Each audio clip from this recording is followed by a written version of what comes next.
How much time do you spend per week dedicated to learning? The 5 wealthiest people in the world dedicate a significant amount of time every week just for pure learning. It's not just about quantity though, it's very important to get the most quality out of your learning, to get more smarts for the time you spend. In this video, I will give you 5 mental models to learn more efficiently so you can discover your life aspirations and realize them. We'll go through what they are, where they come from, and how you can practically apply them. Let's all become a little smarter today. My name is Greg Engelbert. I've had about a 20-year corporate career where I went from being a trainee to eventually a vice president managing director. And from managing just one person, myself, to about 1,000 people. Today I'm a master coach helping people, teams and organizations to know themselves, to design their future self, and become their future selves. Why do we need to learn better in the first place? The first reason is that we only have so much time to learn. We only have so much time in life. So it's very important that we use this time as efficiently as possible. Linked to this is the fact that the amount of information which is available to us has been going through an exponential curve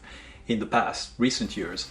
And so we are at risk of being completely drowned by the quantity of information around us. If you look at famous, successful people, or even people around you that you think are successful, you will most likely see that they are very avid learners. Also keep in mind that adaptability of your skills, adaptability of yourself to be able to change is essential for keeping good jobs in the future and being able to actually do something interesting, particularly if you look at the rise of artificial intelligence. An added bonus of that is that it will make you a more resilient person. Continuous and efficient learning is also good for your health. It promotes neuroplasticity, which is helping keeping your brain agile, flexible, and at the same time will improve the cognitive powers that you have until long in life. One other aspect is that we forget a lot and very fast. The forgetting curve coined by Hermann Ebbinghaus shows you how fast we forget based on just the first pass learning. It's also key to use some strong mental models to help you with learning efficiently, because they will help you do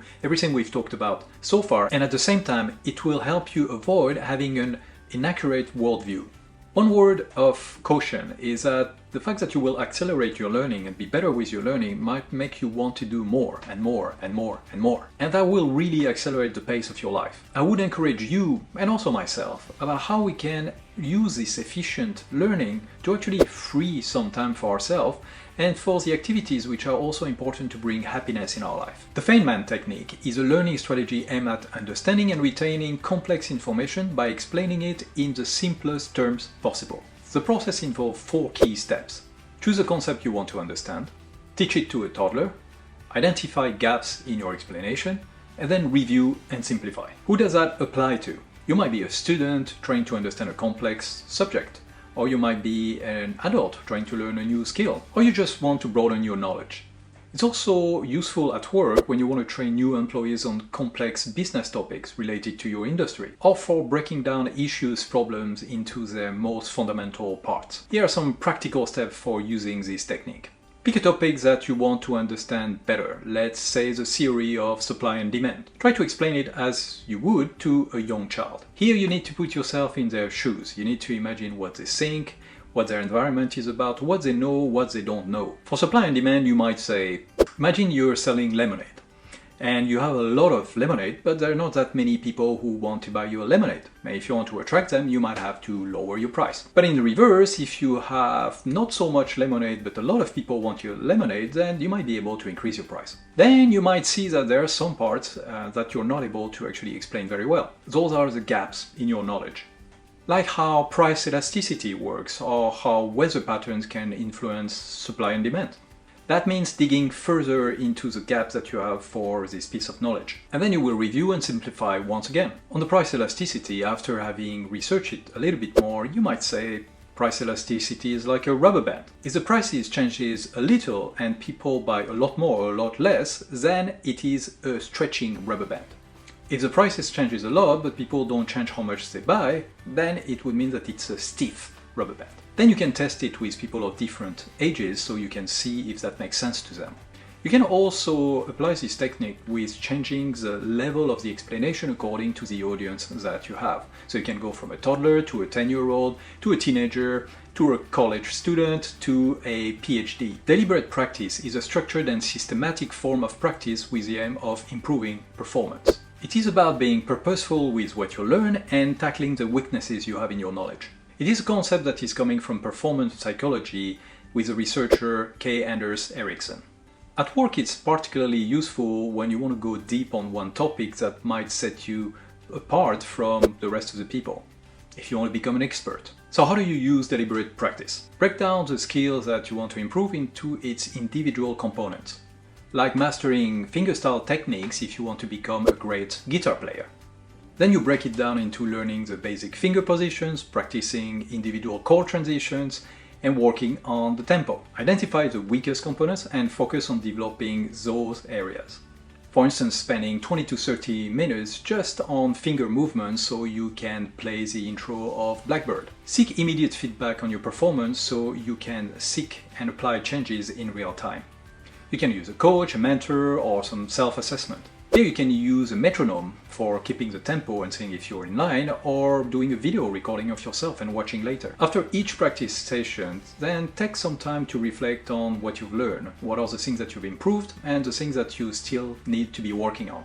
And adjust your practice routine accordingly. If you consistently miss a chord range, then maybe slow down your tempo before you can speed up again. You like this video so far? Then you know what to do, and also subscribe to the channel and put the notifications on if you want more content like this every week. And check out in the description about videos and other links that will tell you a lot more about mental models for learning. Chunking refers to the strategy of breaking down information into bite-sized pieces so the brain can more easily digest new information. You need to use this because our working memory, the memory we use to manipulate information, is actually limited in terms of what it can hold. It's a bit like the RAM of a computer versus the hard disk. This concept is coming from the field of cognitive psychology and specifically George Miller. Think about memorizing your shopping list or learning a new language or practicing an instrument. If you think about programming, then functions and modules serve as chunks that make it easier to manage larger programs. Here is how to specifically apply chunking. Start by looking at the information that you want to memorize or understand better. For instance, for me, it's expand my Spanish vocabulary because I'm learning Spanish right now. Look for natural groupings within the information. For Spanish, you could group them according to food items, or it can be about common phrases, or it can be about weather words. Then break those categories into further groups. Like looking at fruits for a category of food for the Spanish vocabulary. Manzana, plátano, naranja. I hope my Spanish friends will forgive me. Make associations or create a context for the chunks. For example, plátano, which is banana, can be linked to putting a picture with a banana on a plate because plátano plate sounds a little bit the same. Once you created your chunks, then practice recalling them regularly. For Spanish, you can have flashcards where you have the Spanish on one side of the card and then you have the English on the other side. A great app for this is called Anki. When you think about complex topics, you will have chunks within chunks and you will have some sort of hierarchy linked to it, which is what we talked about for food with fruits, vegetables, etc. Spaced repetition is a learning technique that incorporates increasing intervals of time between subsequent review of previously learned material in order to exploit the psychological spacing effect. So basically, it's particularly useful for enhancing your memory. That works very well together with chunking.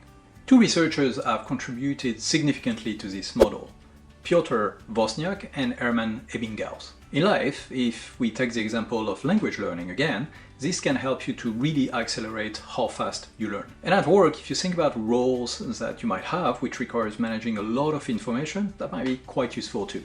Let's go through some practical steps to use spaced repetition. First, identify what you need to memorize or learn. Let's say you want to have a certification in project management.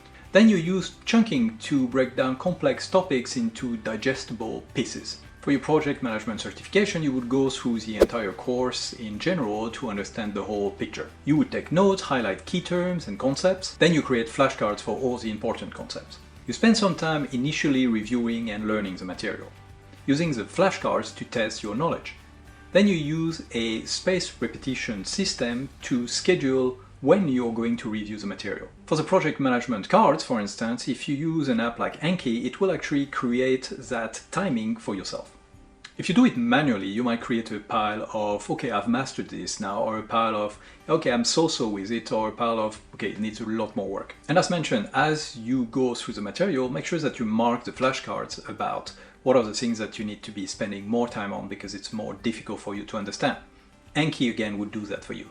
The idea is to progressively increase the duration of time between the time that you review the things that you already understand and make sure that you reduce the time intervals for the things that you need to understand better. Then make sure to apply things in the real world. So for instance, for your project management concept, make sure that you find ways that you can implement them at work, for instance. There's a psychological mindset which is key to facilitate your learning. A growth mindset is a belief that abilities and intelligence can be developed through hard work, dedication, and the right strategies. None of what I've said before will work if you do not believe that you can grow and change. Growth mindset is associated with the author Carol Dweck and her book Mindset. A growth mindset can also give you increased resilience because you will see setbacks as opportunities to learn. It can grow your motivation as you genuinely want to learn, and it can make you more adaptable. Let's take the example of becoming a proficient public speaker. How would you apply the growth mindset to this? The first step in adopting a growth mindset is to identify fixed mindset beliefs you might have. In the context of public speaking, it might be things like, well, I'm just not good enough at public speaking, or I'm too shy to perform in front of other people. Then start viewing challenges as opportunities to grow rather than obstacles that you cannot overcome. For example, you can see a future speaking engagement as a way that you're going to overcome some of your challenges instead of trying to run away from it out of sense of threat. Instead of aiming at becoming the best of the best orator, a worldwide champion overnight, then think about a more progressive approach. Like a simple step of, I will speak clearly and I will not rush through my presentation. Or I will engage my audience with at least 3 questions. Embrace situations where you can learn. You might feel at the beginning that you're less competent and that you're uncomfortable. For example, you might volunteer to speak at smaller events where the stake is not as high, but you will still learn something valuable. After you've done it, then seek feedback and act on this feedback for your next speaking opportunity. It might be about improving your tone, your pacing, or your verbal language. You can try a Toastmasters.